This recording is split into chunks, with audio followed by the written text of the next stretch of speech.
नमस्कार, आदाब, सत श्री अकाल। ਰੇਡੀਓ ਇੰਡੀਆ KRP 1110 AM ਸੁਣ ਰਹੇ ਸਾਰੇ ਸਰੋਤਿਆਂ ਦਾ ਪ੍ਰੋਗਰਾਮ ਖਬਰਸਾਰ ਦੇ ਵਿੱਚ ਬਹੁਤ-ਬਹੁਤ ਸਵਾਗਤ ਹੈ। ਪਿਛਲੇ 24 ਘੰਟੇ ਦੇ ਦਰਮਿਆਨ ਦੁਨੀਆ ਭਰ ਦੇ ਵਿੱਚ ਜੋ ਵੀ ਹੋਇਆ ਹੈ ਉਸ ਨੂੰ ਵਿਸਥਾਰ ਦੇ ਵਿੱਚ ਜਾਣਨ ਦੇ ਲਈ ਰੇਡੀਓ ਇੰਡੀਆ ਦੇ ਨਿਊਜ਼ डायरेक्टर उमेंद्रा जी इस वक्त ਸਾਡੇ ਨਾਲ जुड़े हुए हैं। उमेंद्रा जी, आपका रेडियो इंडिया पर बहुत-बहुत स्वागत है। गौरव जी और रेडियो इंडिया के सुनने वाले दोस्तों को उमेंद्र सिंह का सत श्री अकाल, नमस्ते और आदाब। गौरव जी, हमेशा की तरह इस प्रोग्राम को हम शुरू करते हैं न्यूज हेडलाइन से। और सबसे पहले न्यूज हेडलाइंस में मेट्रो वैंकूवर में जो गैस प्राइसेस है उनकी एक्सपर्ट्स का कहना है कि कल तक यानी फ्राइडे तक गैस प्राइसेस 13 से लेकर 15 सेंट्स तक गिर जाएंगे और 185 सेंट्स पे लीटर पर बिकने लगेंगे। गौरव जी, और खबरों में सरी के जो भूतपूर्व मेयर है, आउटगोइंग मेयर डग मैकलम, उनके खिलाफ जो ट्रायल है वो तो चल रहा है, लेकिन जो क्राउन काउंसिल है उन्होंने अपना केस खत्म कर दिया और डिफेंस ने केस शुरू किया है। अंतरराष्ट्रीय खबरों में गौरव जी ऐसा बताया जाता है कि पाकिस्तान के भूतपूर्व प्रधानमंत्री इमरान खान जख्मी हो गए जब उनके ऊपर गोली चली है। इस बारे में डिटेल में हम बातचीत करेंगे। और अंतरराष्ट्रीय खबरों में बैंक ऑफ इंग्लैंड का कहना है कि उन्होंने इंटरेस्ट रेट ऊपर की है। ये हिस्टोरिक है गौरव जी, इसे ऐतिहासिक तरह से इन्होंने इंटरेस्ट रेट ऊपर किया है, ये कहते हुए कि अभी बहुत चैलेंजिंग इकोनॉमिक सिचुएशन उनके सामने है, यानी कि उनकी इकोनॉमी जो है ब्रिटेन की वो बहुत ही नाजुक है। उसकी कंट्रोल करने के लिए उन्होंने इंटरेस्ट रेट बढ़ाई है। और गौरव जी, एक बार फिर से ब्रिटिश कोलंबिया की बात करते हुए ऐसा बताया जाता है कि आज शाम तक यहाँ पर एक और एटमॉस्फेरिक रिवा जो कहा जाता है आ रहा है, जिससे कि बहुत ही हेवी रेनफॉल सारे मेट्रो वैंकूवर में आज शाम और कल तक होगा। गौरव जी, एक सर्वे में गौरव जी ये दिखाया गया है कि मेट्रो वैंकूवर के आधे से भी ज्यादा लोग ये चाहते हैं कि जितने भी छोटे छोटे शहर यहाँ पर हैं वे सभी इकट्ठा होकर एक शहर हो जाए, वैंकूवर के साथ मिलकर एक शहर हो जाए। गौरव जी, और एक अमेरिका की पैदाइश हुई एक महिला जो ISIS की महिला ब्रिगेड की इंचार्ज थी को 20 साल की जेल की सजा मिली है। और गौरव जी, और खबरों में ये बताया जाता है कि डेल्टा में ये जो घटना हेलोवीन नाइट को हुई है जिसपे एक युवक बहुत बुरी तरह से जख्मी हुआ, उससे लोग अब ये सवाल करने लगे हैं कि क्या पुलिस सचमुच में ये लोग जो गैर कानूनी से फायरवर्क्स इस्तेमाल करते हैं उनको रोकने की कोशिश कर रही है, या पुलिस इस बारे में लापरवाही कर रही, कुछ कर नहीं रही है। और वो RCMP कांस्टेबल शैलीन यंग जिसकी हत्या कर दी गई थी गौरव जी एक हफ्ते हुए कि आखिरी जो उनकी फ्यूनरल थी कल हुई। इस बारे में हम डिटेल में बातचीत करेंगे। और अंतरराष्ट्रीय सब खबरों में गौरव जी ऐसा बतलाया जाता है कि एक चाइना में एक आदमी बहुत बुरी तरह से बीमार हो गया जब वो एक जिंदा क्रेब को खा लिया, इसलिए क्योंकि वो बहुत ही नाराज था क्योंकि वो क्रेब ने उसकी बेटी को थोड़ा सा चुभ लिया था। गौरव जी, ऐसा बतलाया है और खबरों में कि जो BC के जो सरी के मेयर है डग मैकलम, आउटगोइंग मेयर, उनकी जो ट्रायल थी गौरव जी, जो वीडियोस में दिखाया गया है वो इनकंक्लूसिव थी, लेकिन उनके जो डिफेंस लॉयर्स हैं उनका कहना है कि अगर कोई कार भी किसी आदमी के पैर के ऊपर से गुजरता है, टायर उसके ऊपर से, पाँव के ऊपर से होकर गुजरता है, तो ये जरूरी नहीं कि उसकी पाँव जख्मी हो जाए या डैमेज हो जाए। और इंडिया अब रशिया का टॉप ऑयल सप्लायर है, माफ करना, रशिया अब इंडिया का टॉप ऑयल सप्लायर है। मिडिल ईस्ट और सऊदी अरेबिया को छोड़कर इंडिया अब केवल रशिया से ही ऑयल खरीद रहा है। गौरव जी, और बैंक ऑफ कनाडा का ये कहना है कि उन्होंने एक नया रास्ता, नया पाथ दिखाया है जिसके नीचे जो डिजिटल पेमेंट्स है, क्रिप्टो पेमेंट्स है, डिजिटल पेमेंट प्रोवाइडर्स को वे रेगुलेट करेंगे। गौरव जी, उमेंद्रा जी, सबसे पहले बात करेंगे पाकिस्तान की। तो अभी-अभी एक खबर आ रही है कि इमरान खान के ऊपर हमला हुआ है।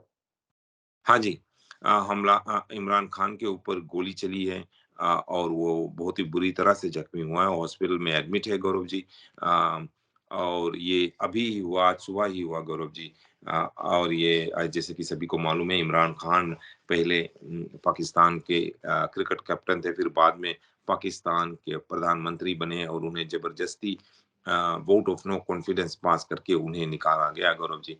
और अ, अब वे जो अभी सरकार है शहबाज शरीफ के, उसके खिलाफ वे प्रोटेस्ट कर रहे हैं। साथ साथ गौरव जी अभी हाल में वे कई बार जो मिलिट्री है उनके खिलाफ भी उन्होंने कई स्टेटमेंट्स दिए हैं और ये कहा है कि अगर मिलिट्री चाहे तो मार्शल लॉ यानी कि मिलिट्री कानून देश में लगा सकती है, उससे वे डरते नहीं।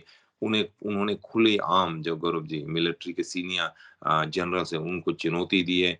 उन्होंने जनरल बाजवा जो चीफ ऑफ आर्मी स्टाफ है उनको भी चुनौती दी है और कई बार उन्होंने ये भी कहा है कि कुछ जो जनरल्स हैं वो करप्टेड है। और तो इससे ये लगता था गौरव जी कि अगर आप पाकिस्तान में रहते हो और मिलिट्री को चैलेंज करते हो, मिलिट्री के सीनियर ऑफिसर्स को चैलेंज करते हो, तो ज़रूर कोई प्रॉब्लम होगा। इससे गौरव जी मुझे याद आता है कि अगर एक एक कहावत है हिंदी में कि पानी में रहकर मगरमच्छ से बैर नहीं करते और अगर आपको पाकिस्तान में रहना है, तो आप कभी भी मिलिट्री से वहाँ पंगा नहीं लेते। और अभी हाल के दिनों में इमरान खान ऐसा ही करने लगा था। वो ओपनली मिलिट्री को चैलेंज करने लगा था और अब उसके ऊपर गोली चली। गौरव जी रिपोर्ट्स में ये बताया जाता है कि उनके ऊपर गोली चली, वो जख्मी तो हुए हैं और उनके एक सपोर्टर की मौत हो गई जिसको गोली लगी और कई और गौरव जी उनके सपोर्टर्स जो थे ऐसा बताया जाता है 9 से 12 उनके और सपोर्टर्स भी जख्मी हुए हैं। पुलिस और उनके पार्टी का कहना है, उनके पार्टी अ, तहरीक ए इंसाफ पार्टी जो है उनकी official Gaurav ji spokes person जो है आसाद उमर, उन्होंने कहा कि खान को उनकी पाँव में तथा थाइज में इंजरी गोली लगी है। उन्होंने ये कहा कि वो सीरियसली इंजर्ड नहीं है, लेकिन कई और सूत्रों का कहना है गौरव जी और सरकार का कहना है कि इमरान खान बुरी तरह से जख्मी हुए हैं। जो बंदूक चलाने वाला आदमी था गौरव जी उसको वहीं पर गिरफ्तार किया गया, लेकिन उसकी आइडेंटिटी अभी नहीं रिलीज की गई और अभी ये नहीं मालूम है कि वो कौन आदमी है या किस ग्रुप का था और कोई ग्रुप ने भी इस अटैक के लिए रिस्पॉन्सिबिलिटी नहीं ली है गौरव जी। और अब लोगों को ये भय है कि इस तरह के अटैक से शायद मिलिट्री को एक मौका मिल गया कि एक बार फिर से वे इस एक्सक्यूज को इस्तेमाल करके, वैसे तो उनको बहाना का एक्सक्यूज की जरूरत नहीं, इस बहाने को लेकर वे एक बार फिर से मार्शल लॉ पाकिस्तान में स्थापित करें। जी, उमेंद्रा जी, दूसरी तरफ अमेरिका में भी पाकिस्तान की बातें हो रही हैं, तो क्या नज़रिया है जो बाइडेन, क्या अभी वहाँ पर जो पाकिस्तान में राजनीतिक हालात बिगड़े हुए हैं और आर्थिक हालात बिगड़े हुए हैं, अमेरिका को अपनी पॉलिसी चेंज नहीं करनी चाहिए? गौरव जी नहीं, जो बाइडेन ने ये कहा है अभी हाल में इस इंसिडेंट से पहले इमरान खान के ऊपर गोली चलने से पहले उन्होंने गौरव जी ये कहा है कि पाकिस्तान जो है वो दुनिया का शायद सबसे डेंजरस देश है या सबसे खतरनाक देश है। वो इसलिए गौरव जी इसलिए इसलिए क्योंकि पाकिस्तान के पास न्यूक्लियर वेपन्स है और भी वेपन्स हैं जो पहले अमेरिका ने उन्हें दी थी, सप्लाई की थी गौरव जी। लेकिन वेस्टर्न पावर्स को, अमेरिका को ये भय है गौरव जी कि पाकिस्तान के पास उस तरह की कंट्रोल नहीं है जिस तरह की वेस्टर्न देशों के पास है, जिनके और इंडिया के पास है, जिनके पास न्यूक्लियर वेपन्स है गौरव जी, वे कंट्रोल करते हैं, लेकिन पाकिस्तान के पास इस तरह की कंट्रोल नहीं।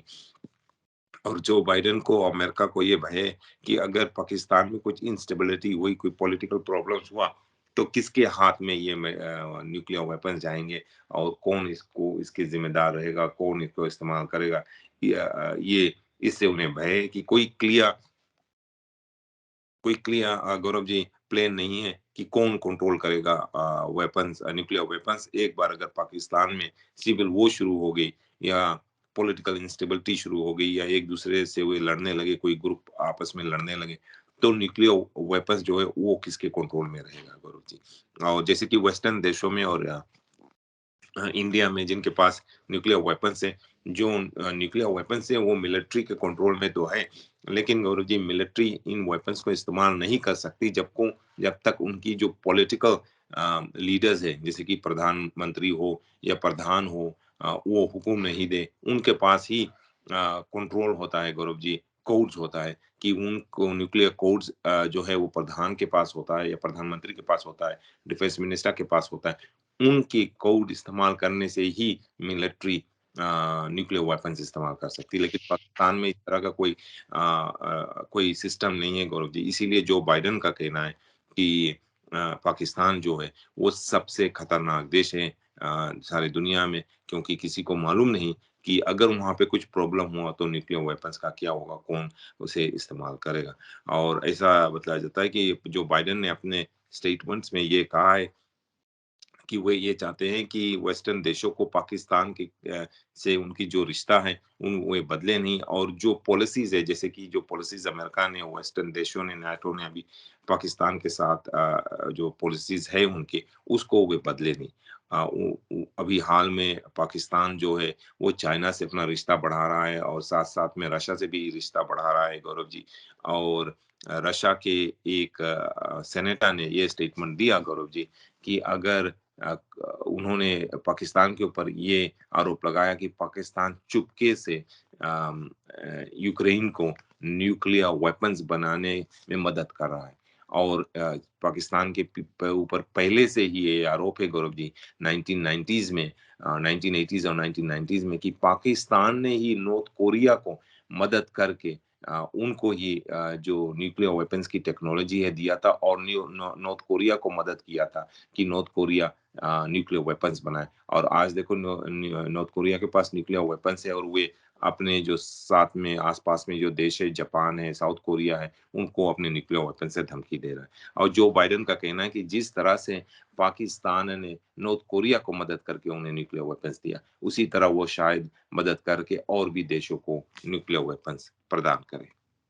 जी, उमेंद्रा जी, इंडिया रशिया के बारे में 2 खबरें हैं। एक तो है कि रशिया ने क यूएनएससी में एक रेज़ोल्यूशन स्पॉन्सर किया था, इंडिया उससे भी गैर हाज़िर हो गया है। और दूसरा ये कि सबसे बड़ा तेल जो खरीद रहा है इंडिया, इंडिया का सबसे बड़ा जो आयात-निर्यात रशिया के साथ ही हो रहा है तेल का। हाँ जी, पहले इंडिया जो अपना ऑयल सप्लाईज़ ज़्यादातर सऊदी अरेबिया, इराक से और मिडल ईस्ट से लेता था। लेकिन अब इराक और सऊदी अरेबिया की जगह अब रशा इंडिया को सबसे ज़्यादा ऑयल सप्लाई कर रहा है गौरव जी। क्योंकि रशा अब यूरोप को छोड़कर एशिया में कस्टमर्स ढूँढ रहा है, क्योंकि इस युद्ध के बाद जो यूरोपियन यूनियन है और वेस्टर्न देश है वो रशिया के खिलाफ सैंक्शन लगाए हुए हैं, उनसे उतनी ऑयल नहीं खरीद रहे हैं और आने वाले सालों में और कम भी ऑयल खरीदेंगे। इसीलिए अब व्लादिमीर पुतिन और रशिया ये कोशिश कर रहे हैं कि कहीं और पे वे ऑयल बेचें।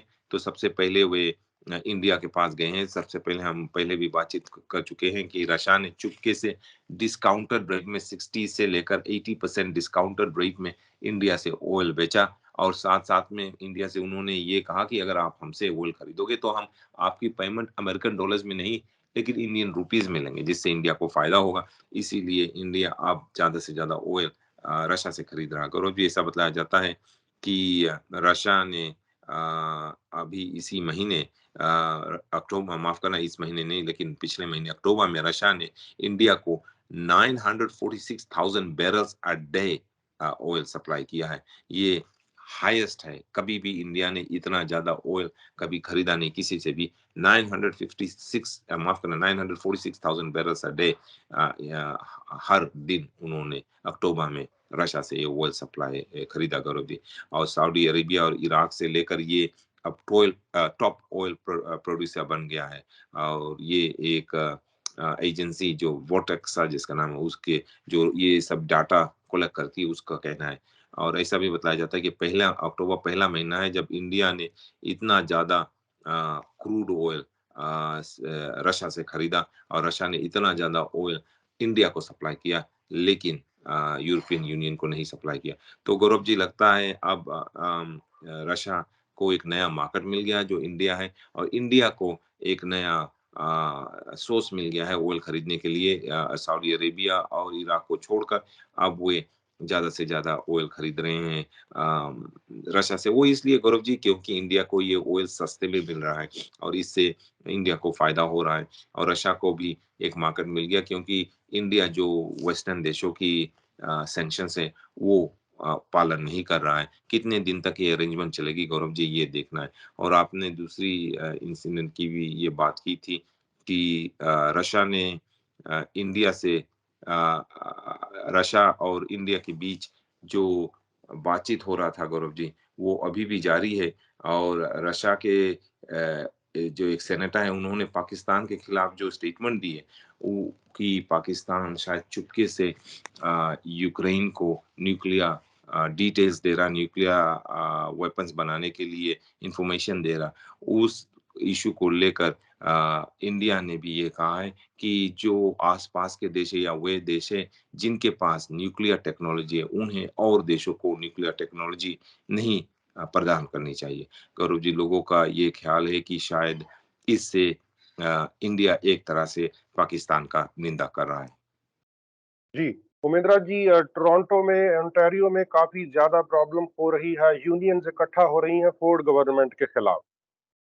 हाँ जी, हमने इस बारे में कल भी बातचीत की थी। ये इस इश्यू को इसलिए ये इश्यू इसलिए सामने आया है क्योंकि जो वहाँ पर स्कूल्स में सपोर्ट वर्कर्स है, उन्होंने धमकी दी थी कि कल वे हड़ताल करेंगे, यानी कि फ्राइडे को वे हड़ताल करेंगे, जिससे सारे स्कूल सिस्टम वहाँ पर बंद हो जाता और स्कूल सिस्टम जब बंद हो जाता गौरव जी, वहाँ पे जो पेरेंट्स हैं, वो ये शिकायत कर रहे हैं कि हम इस बारे में अब क्या करेंगे, हमारे बच्चे कहाँ जाएँगे? हम फ्राइडे को कोई डे केयर नहीं है गौरव जी, अगर स्कूल बंद होगा तो क्या होगा? तो वहाँ के जो प्रीमियर है डग मैकलम, माफ़ करना डग मैकलम नहीं, डग फोर्ड, वहाँ के जो प्रीमियर हैं उन्होंने नॉट विथस्टैंडिंग क्लॉज़ को इस्तेमाल किया है। नॉट विथस्टैंडिंग क्लॉज़ का मतलब ये है कि किसी भी प्रीमियर और यहाँ के प्रधानमंत्री के पास ये कानून है, ये ताकत है कि वे अगर हमारे चार्टर ऑफ राइट्स जो है उसके नीचे नॉट विथस्टैंडिंग क्लॉज़ वो इस्तेमाल करें, तो वे जो लोगों का हक है, जो भी कुछ एग्रीमेंट है, जो कि भी कुछ सुप्रीम कोर्ट का हुक्म है, उसका पालन वो नहीं कर सकते, वो करने की ज़रूरत नहीं है। तो इसीलिए डग फोर्ड का कहना है और ज़्यादातर गौरव जी इस तरह का जो ये नॉट विथस्टैंडिंग क्लॉज़ है, ये किसी पॉलिटिकल इश्यू में इस्तेमाल किया जाता है और बहुत ही कम बार कनाडा के इतिहास में ये इस्तेमाल किया गया। लेकिन डग फोर्ड ने ये कहा है कि वे ओंटारियो के प्रीमियर होने के नाते वे नॉटविथस्टैंडिंग क्लॉज़ इस्तेमाल करेंगे और ये हुक्म दिया है कि कल क यानी कि फ्राइडे को कोई भी हड़ताल एजुकेशन सिस्टम में नहीं हो सकता, स्कूल्स में नहीं हो सकता। उनका कहना है कि वे अपने नॉटविथस्टैंडिंग क्लॉज़ का ताकत इस्तेमाल करके ये इस हड़ताल को रोक रहे हैं। प्रधानमंत्री जस्टिन ट्रूडो का कहना है कि ये जो डग फोर्ड कर रहे हैं ये ठीक नहीं है। उनका कहना है कि ये लोगों का हक है। ये लोगों का हक है कि अगर वे कानूनी तौर पे हड़ताल करना चाहें तो कर सकते हैं कनाडा में और नॉटविथस्टैंडिंग क्लॉज़ इस्तेमाल करके डग फोर्ड लोगों का ये जो हक है वो छीन रहा है। और इसी बात को लेकर वाद-विवाद शुरू हो गया है गौरव जी और यूनियंस ने ये धमकी दी है, चाहे डग फोर्ड नॉटविथस्टैंडिंग क्लॉज़ इस्तेमाल करे या कुछ भी और क्लॉज़ इस्तेमाल करे, कोई भी कानून इस्तेमाल करे, वे कल हड़ताल करके ही रहेंगे और अगर डग फोर्ड चाहें तो वे टीचर्स के असिस्टेंट्स जो है उनको वे गिरफ्तार करवा के जेल में भी रख सकते हैं। इससे गौरव जी मामला और भी थोड़ा गंभीर हो गया है, टेंशन और भी बढ़ गया है इससे और देखना ये है कल अगर ये जो टीचर्स के सपोर्ट स्कूल्स के जो सपोर्ट वर्कर्स है उन्होंने जबरदस्ती हड़ताल की तो डग फोर्ड उनके खिलाफ क्या करेंगे? जी, उमेंद्रा जी, बैंक ऑफ कनाडा बहुत सी कोशिशें कर रहा है। हमको पता है कि इंटरेस्ट रेट्स को लगातार बढ़ाया जा रहा है। उसके बीच अभी उन्होंने एक डिजिटल पेमेंट प्रोवाइडर्स के लिए कुछ नए रेगुलेशंस की बात कही है। तो पूरी डिटेल्स क्या है इसके बारे में? स्वरूप जी जो बैंक ऑफ कनाडा है वो कई महीनों से ये कह रहा है कि वे कुछ रेगुलेशंस लाएंगे जो डिजिटल पेमेंट है उनकी जो प्रोवाइडर डिजिटल पेमेंट प्रोवाइडर्स है उनको रेगुलेट करने के लिए उनके लिए कुछ रूल्स लाने के लिए और गौरव जी अब उनका कहना है कि उन्होंने एक प्लान बनाई है कि किस तरह से दो डिजिटल पेमेंट प्रोवाइडर्स है उनको रेगुलेट किया जाए उनके लिए कौन से कानून लाए जाए बैंक ऑफ कनाडा का कहना है कि जो ये कानून होगा वो एक फ्लेक्सिबल रिस्क बेस्ड अप्रोच होगा जिससे कि ये जो डिजिटल पेमेंट प्रोवाइडर्स है उनके खिलाफ जो उनके लिए जो कानून बनाया जाएगा वो फ्लेक्सिबल होगा और ये कानून ये इंश्योर करेगा कि लोगों में कॉन्फिडेंस हो कि ये जो सिस्टम है ये सेफ है, रिलायबल है गौरव जी और ये इलेक्ट्रॉनिक पेमेंट सेगमेंट जो है फास्ट क्योंकि बहुत फास्ट ग्रोइंग है। बैंक ऑफ कनाडा का कहना है कि जो regulator for payment service provided PSPs होगा लाइक जैसे कि कार्ड के नेटवर्क होते हैं, डिजिटल वॉलेट्स होते हैं, मनी ट्रांसफर सर्विसेज होते हैं, वो कनाडा के कानून के नीचे वे ही पिछले साल सेंट्रल बैंक ही रेगुलेटर बने और अब वे ये कानून ला रहे हैं गौरव जी। सेंट्रल बैंक का कहना है यानी कि बैंक ऑफ कनाडा का कहना है कि वे फेडरल गवर्नमेंट के साथ काम कर रहे हैं कि किस तरह से ये सुपरविजन काम होगा। पहले गौरव जी सेंट्रल बैंक माफ करना जो कनाडा बैंक है, बैंक ऑफ कनाडा है, वो ये जो पेमेंट सर्विस प्रोवाइडर्स है जैसे कि कार्ड नेटवर्क्स हैं, डिजिटल वॉलेट्स हैं, उनके वे टेक्निकली वे इंचार्ज नहीं थे लेकिन अब जो नया कानून ला गया उसके नीचे वे इंचार्ज हो गए हैं। While not going to use a blanket, we are not going to use a blanket supervisory approach to the task at hand.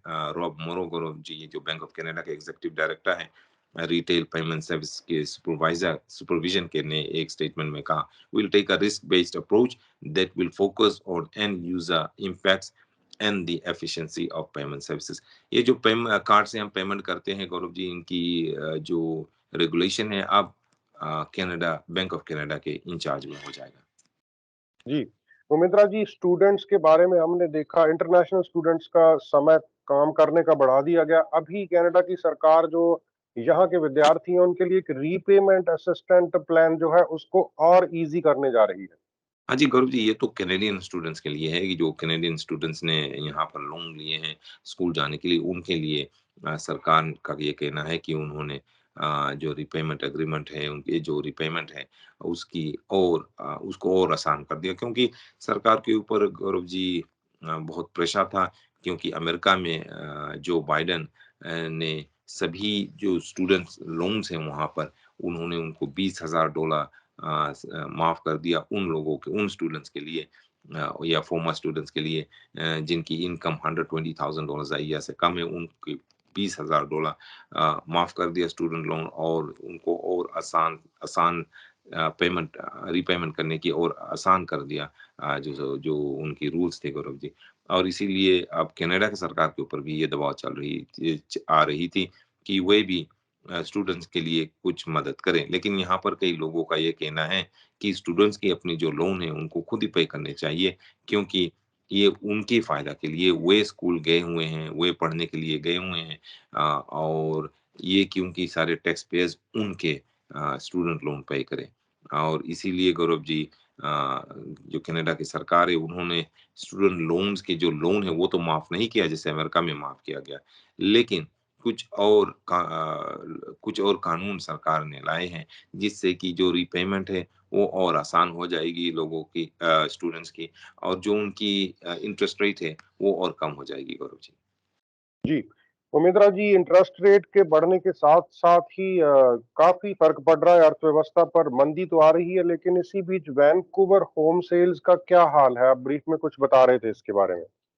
Gaurav ji Vancouver का जो होम सेल्स है वो पिछले महीने अक्टूबर में और भी नीचे चला गया और महीनों के मिलान में गौरव जी पिछले महीने के यानी कि सितंबर के मिलान में भी जो वैंकूवर के होम सेल्स है वो और भी नीचे गया और पिछले साल के भी मिलान में और भी नीचे गया और बहुत ज्यादा नीचे गया गौरव जी पिछले साल यानी कि पिछले साल अक्टूबर के मिलान में इस साल अक्टूबर में गौरव जी 46% सेल्स नीचे गए हैं होम सेल्स मेट्रो वैंकूवर में और सितंबर के मिलान में इस अक्टूबर में गौरव जी होम सेल्स जो है वो 13% नीचे गए हैं गौरव जी ऐसा भी बतलाया जाता है कि पिछले महीने अक्टूबर में केवल 1903 घर बिके हैं और ये 33.3% 10 साल के जो एवरेज है अक्टूबर में वो 33.3% नीचे गया अगर आप 10 साल हर 10 साल को देखो कि हर अक्टूबर में सेल्स कितना हुआ उसका एवरेज करो तो पिछले महीने गौरव जी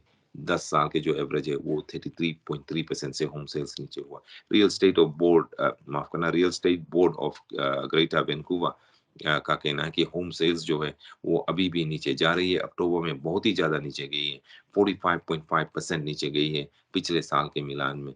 और ऐसा बतलाया जाता है सितंबर से लेके, जैसे कि मैंने कहा, 13% नीचे गई है। और गौरव जी, पिछले साल केवल 1903 यूनिट्स बिके थे, और ये बहुत ही कम नंबर है गौरव जी। और रियल एस्टेट मार्केट अभी भी नीचे जा रही है, होम सेल्स अभी भी नीचे जा रही है। लेकिन गौरव जी, जो लिस्टिंग्स है थोड़ा-सा ऊपर गया है अक्टूबर में, लेकिन इसके मतलब ये नहीं कि लिस्टिंग्स ऊपर गए तो सेल्स भी ऊपर गए। सेल्स अभी भी नीचे हैं और घरों के दाम भी नीचे जा रहे हैं। उतने ज़्यादा नीचे नहीं जा रहे जितने सेल्स जा रहे हैं, लेकिन घरों के दाम अभी भी नीचे जा रहे हैं। जी। उमेंद्रा जी, एक और मसला है, एक सर्वे हुआ है उसके मुताबिक मेट्रो वैंकूवर के सभी शहरों को एक हो जाना चाहिए। लोगों की इसके बारे में अलग-अलग राय है। तो क्या ये पॉसिबल है? इसमें टेक्निकली क्या-क्या हो सकता है? गौरव जी, ये पॉसिबल तो है। जैसे कि आप टोरंटो को देख लो, टोरंटो में ऐसा हुआ, कोई मेरे ख्याल से 5 साल हुए, शायद उससे भी ज़्यादा हुए, कि जितने भी शहर सबर्ब्स थे टोरंटो के आस-पास, वे टोरंटो के साथ मिलकर जोड़कर एक बड़ा शहर हो गया, मेगा सिटी हो गया गौरव जी, जी आप कह सकते हैं। और तो और भी कई देशों में भी बड़े-बड़े शहर में ऐसा किया गया है। ए एक तरह से ऐसा कहा जाता है कि गौरव जी, इससे जो कॉस्ट है वो कम हो जाता है, क्योंकि जगह-जगह पे सिटी हॉल की जगह एक ही सिटी हॉल होता है। और अगर आपको सर्विसेज़ की ज़रूरत होती है, जैसे कि गार्बेज की, और भी जो सर्विसेज़ सिटी प्रोवाइड करती है, उसकी कॉस्ट कम हो जाती है, क्योंकि सभी शहरों की सभी जगह की जो कॉस्ट है वो मिलाकर वो सर्विस प्रोवाइड करते हैं। जैसे देख लो अभी, जैसे कि वैंकूवर में गौरव जी, वैंकूवर, बेनबी, डेल्टा, सरी, रिचमंड, ये जो सब शहर हैं, इनकी जो अलग-अलग कॉस्ट है, गार्बेज की कॉस्ट अलग होती है, वाटर सप्लाई की अलग होती है, सभी कुछ ये अलग होता है इनका कॉस्ट गौरव जी। अगर इन सबको मिलाकर एक ही कर दो तो कॉस्ट कम होता है। सबसे ज़्यादा जो सेविंग्स होता है गौरव जी, वो स्टाफ में होता है, कि आपको 2 मेयर की ज़रूरत नहीं होगी, 2 काउंसल्स की ज़रूरत नहीं होगी। स्टाफ की 2 डिफरेंट वैंकूवर अलग स्टाफ हायर करता है, बेनबी, सरी, डेल्टा सब अलग-अलग स्टाफ हायर करते हैं। सब एक ही स्टाफ काम करेंगे, इसलिए स्टाफ की कॉस्ट बहुत कम हो जाएगी। तो ये इस इश्यू को पहले भी गौरव जी कि लोगों ने सामने लाया था, उठाया था। और अब एक सर्वे के अनुसार गौरव जी ये बतलाया जाता है कि आधे से भी ज़्यादा, 50% या उससे भी ज़्यादा मेट्रो वैंकूवर के जो रेसिडेंट्स हैं, जो लोग हैं, वो ये चाहते हैं कि किसी भी तरह से अमलगमेशन हो जाए, जिससे कि पूरी तरह से अमलगमेशन हो या पार्शियल अमलगमेशन हो। जो 21 म्युनिसिपल ज्यूरिसडिक्शंस हैं वैंकूवर के आस-पास और वैंकूवर के लेकर, सबको मिलाकर एक कर दिया जाए।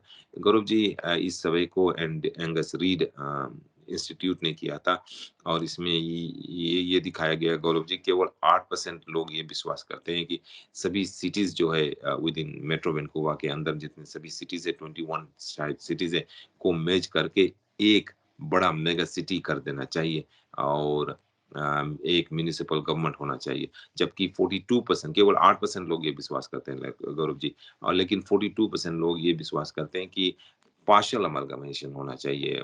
जो बड़े-बड़े शहर हैं, यानी कि पूरी तरह से एक शहर नहीं बने, लेकिन उनकी जो सर्विसेज़ है वो शेयर करे। जैसे कि शायद पुलिस सर्विस हो, उनको शेयर करे, गार्बेज सर्विस हो, उनको शेयर करे, एक पुलिस फोर्स हो, इस तरह से शेयर करे गौरव जी। जो सपोर्ट है अमलगमेशन का, वो सबसे ज़्यादा है ट्राई सिटीज़ में, कोकुटलम, पोर्ट मूडी इलाके में सबसे ज़्यादा 35% पर है यहाँ पे गौरव जी। और 34% सपोर्ट है द नॉर्थ शोर सिटीज़ में, नॉर्थ वैंकूवर सिटी में, नॉर्थ वैंकूवर डिस्ट्रिक्ट में, वेस्ट वैंकूवर में, और 31% है गौरव जी पीट पीट मेडोज़ और मेपल रिज में। और गौरव जी 23% सपोर्ट है लैंगली सिटी, लैंगली टाउनशिप और सरी में इस प्रपोज़ल के लिए। लेकिन गौरव जी, अगर आप देखो तो जो आधे से भी ज़्यादा लोग जो ये 21 म्युनिसिपैलिटीज़ में रह रहे हैं, वो चाहते हैं कि उनको सब मिलाकर एक बड़ा सिटी कर दिया जाए। जी। उमेंद्रा जी, अब अदालत क्या फैसला लेगी? कौन टेस्टिफाई होगा? आप बता सकते हैं कि मिस्टर मेयर डगमकल्लम के पैर पर कार चढ़ी थी कि नहीं चढ़ी थी? अम, जी, ये बताना मुश्किल है, लेकिन गौरव जी मैं ये बता सकता हूँ जो केस चल रहा है, क्राउन काउंसिल जो है और जो स्पेशल प्रोसिक्यूटर हैं उन्होंने अपना केस ये खत्म कर लिया, यानी कि प्रोसिक्यूशन ने अपनी केस खत्म कर ली है।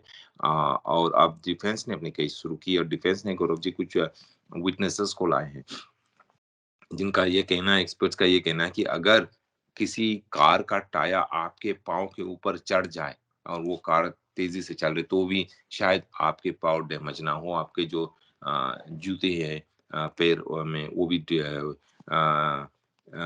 डैमेज ना हो। उनका कहना है इसीलिए शायद वो डिफेंस जो है ये दिखाने की कोशिश कर रही है कि इसीलिए मेयर भूतपूर्व मेयर डग मैककलम के पाँव में कोई डैमेज नहीं दिखाया गया, कोई चोट नहीं दिखाया या उनके जूते में भी कोई चोट नहीं दिखाया गया, जबकि वो ये कह रहे हैं कि एक महिला एक कार चलाते हुए उनके पाँव के ऊपर से गुजर गई।